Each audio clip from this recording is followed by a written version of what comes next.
What's good, baby? It's your boy. Back at it again. Just kidding. It's the first time I've ever made a freaking video, bro. Try not to curse as much because I say frick all the time. My setup is I turn the steering wheel upside down and put the phone in this little crevice. I thought I was a genius, but it actually looks really fucking stupid from the other side. I don't know if that gives... This is gonna be me talking about the fall of Hobo Johnson and what I think about it, my thoughts, what I like, all that type of shit. Let's fucking go. I had the idea, I was like, oh, I'll start with this album because it just came out. It's a new album. No one's talked about it yet. And then it's been literally 3 weeks of me putting it off. And then who else but to upload a review of the album but the yellow flannel melon god Anthony Fantano himself. I wrote down a lot of thoughts in this stupid notebook before he uploaded, so you'll just have to believe that that's the case, okay? I am not echoing his opinion.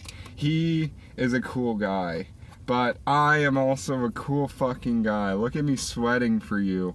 I'm fucking sweating for you. Oh my god, bro. Okay.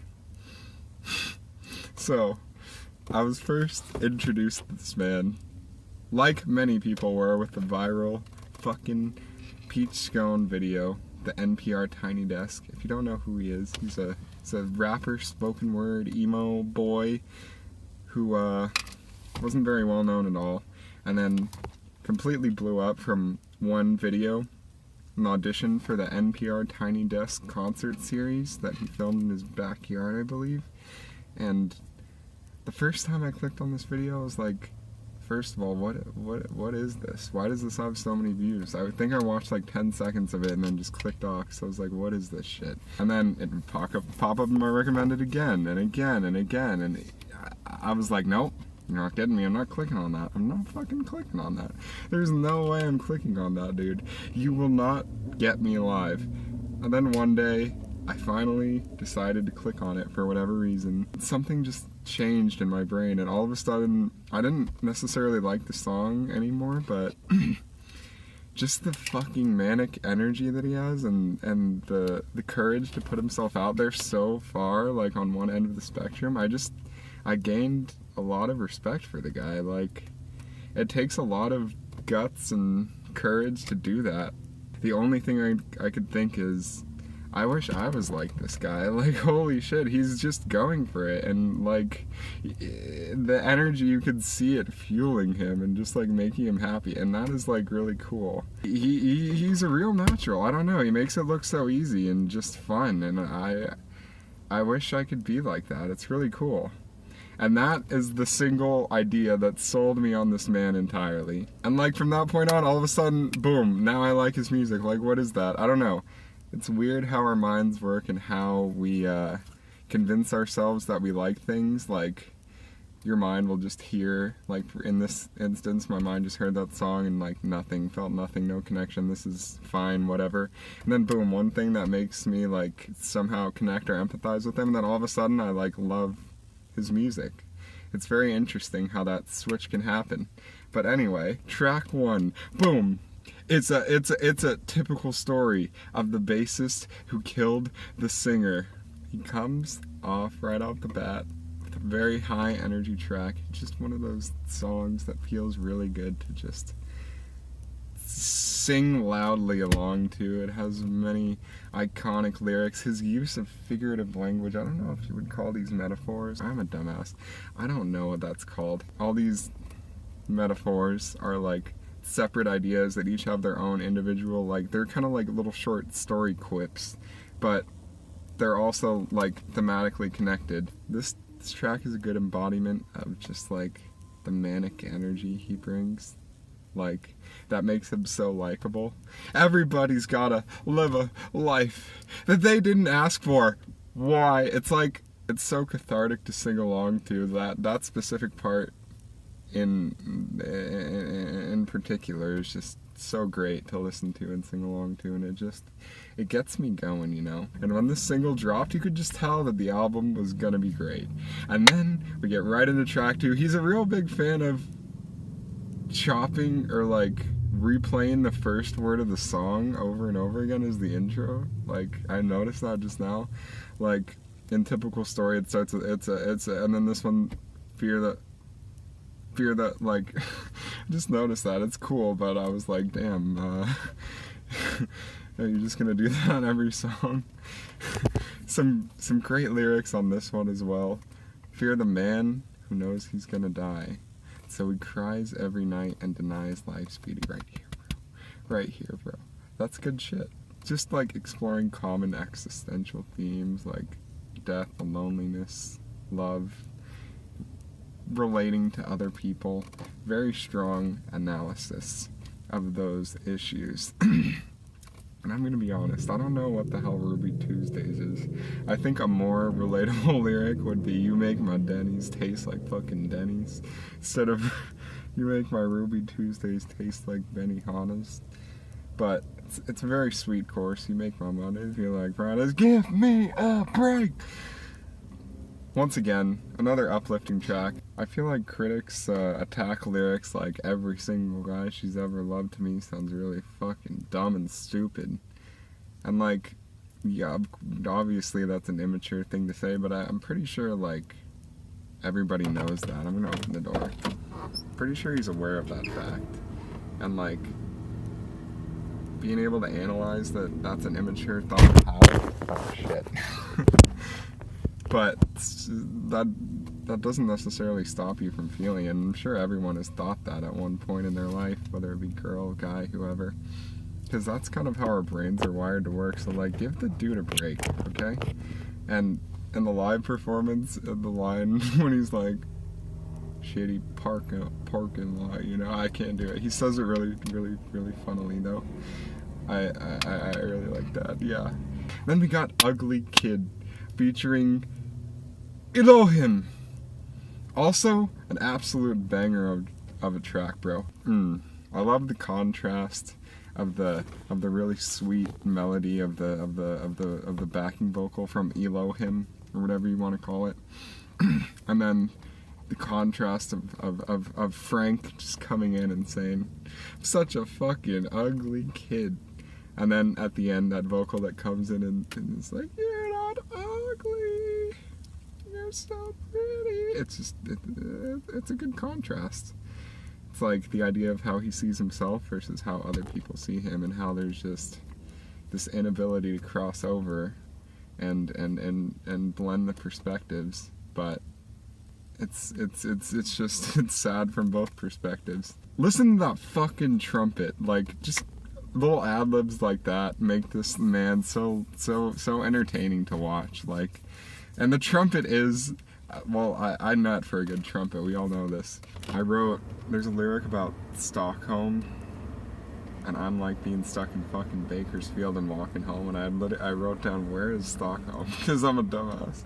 Then we got You and the Cockroach. Very, very interesting out there. This is exactly the type of creative energy that I admire. Like, I will not lie, it's very out there, but that's what makes it so fun to listen to. Like, I love so much, so many of these lines in here. I fucking hate the ocean. I'm doing, bro, there's a fish, and one day he's at the bottom.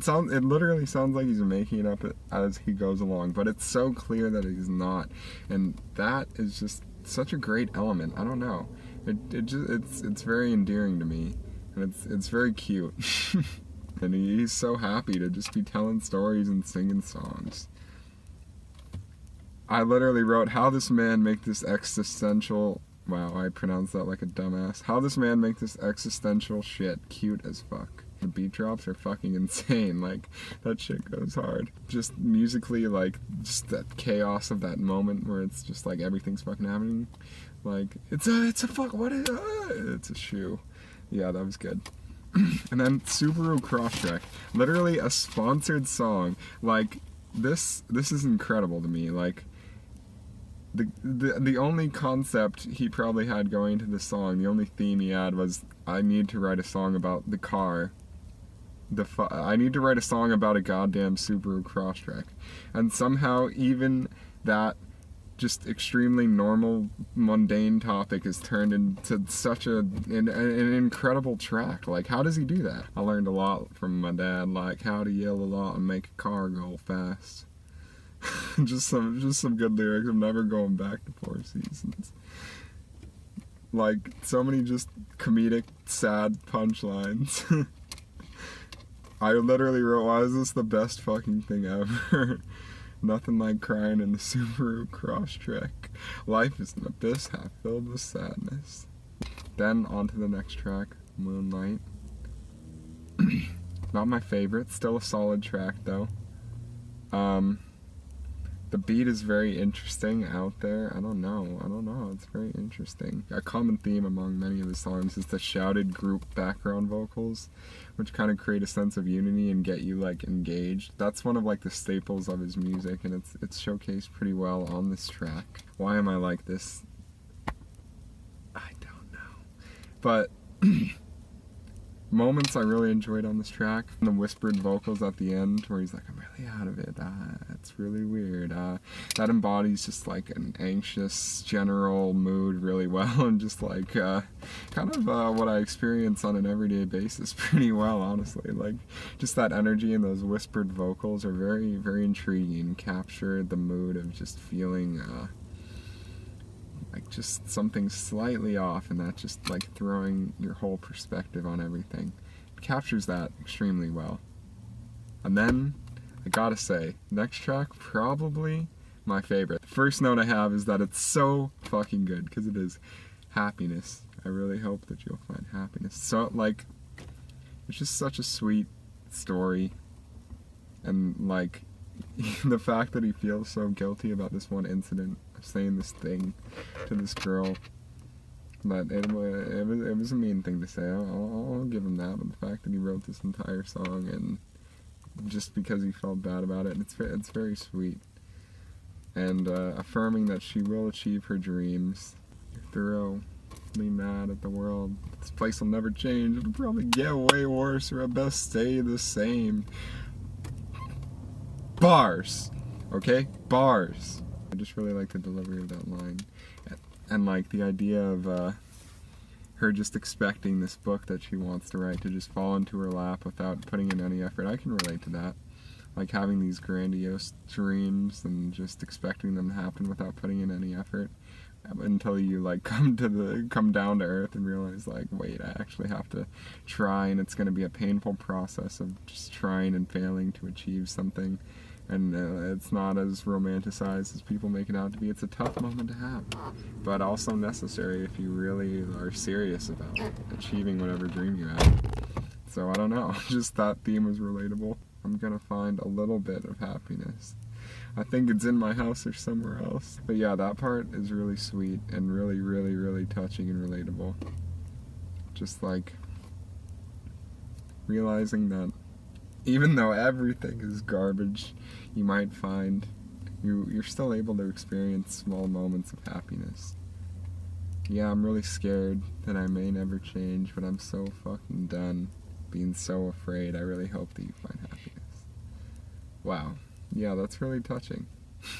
That's all there is to say about that. And the track, All in My Head, the soft guitar beat strumming in the background, it's like, for some reason, it's very unsettling. Like, not necessarily in a bad way, it's just very disconcerting, and like it makes me uncomfortable for some reason. I think that's kind of the point of the song. But then like the trumpet comes in, and that's it's good. It's good shit. And then we have the Ode to Justin Bieber. The beat is really, well, all these beats are great. I don't know who made the beats on this track, on this album, but whoever did, if it was him, like, Jesus, these are some good beats. Really, really weird. I want the whole world to like you. I walk into the public and instantly think that the public doesn't like me. Shit! Yeah, just like his flow is like I really enjoy it. It's very chaotic. You never know what he's gonna say next, and he'll say like a ridiculous amount of words and then just stop really suddenly, and like that keeps it very interesting and dynamic to listen to. the title "Ode to Justin Bieber" instantly made me think, oh, this is gonna be a shit song. I don't care about this topic, but because I don't fuck with Justin Bieber, but it's actually a really good song. It kind of switches focus from discussing Justin Bieber's struggle to talking about his own struggle with fame and wanting to be liked. And that piano intro to that section, that whole section, it needs to be longer because it's really good, and it's a really strong section of the song, but it ends very abruptly. Like when he's discussing homelessness and living in his car and taking shits in the park in the dark. That's not the lyric, because that's really dumb. But I just spit a bar there. But yeah, it's powerful. But then there's this random feature of some other dude who sings like 2 lines. And then, like, why even feature him? Like, that was so unnecessary. And then, February 15th, this is a popular one. It's very spoken wordy. I gotta say, this is the only track I really don't like on this album. It's just so melodramatic and self-victimizing, and I can't listen to it without, like, cringing a little bit, a lot. But that's okay, like, I don't have to like it. Like I said, he's very out there, which makes him very polarizing. I'm not gonna like everything he puts out. I mean, every other song on this album is great. I just really don't like this song.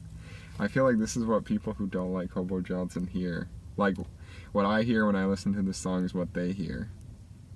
Like, uniformly, just listening to any of his music. And then we got Sorry My Dear. Very interesting production. Very interesting, like, vocal effects applied on his voice. It's very out there. The thought I had was that it reminds me of Linkin Park a little, like on what's their 4th album called? 1,000 Suns, which, like, isn't the best album, but but it really reminded me of that, and I think it's a good song, but it's hard to listen to, not because it's bad, but because it's pretty heavy. It's definitely the darkest song on the album, or that he's ever written, I think. Like, Jesus, these lyrics are obviously about a very suicidal man, and yeah, I think he captures that mentality pretty well here. I don't know, it's very depressing, but the chorus, when it drops and he comes in, it's very cathartic in a way.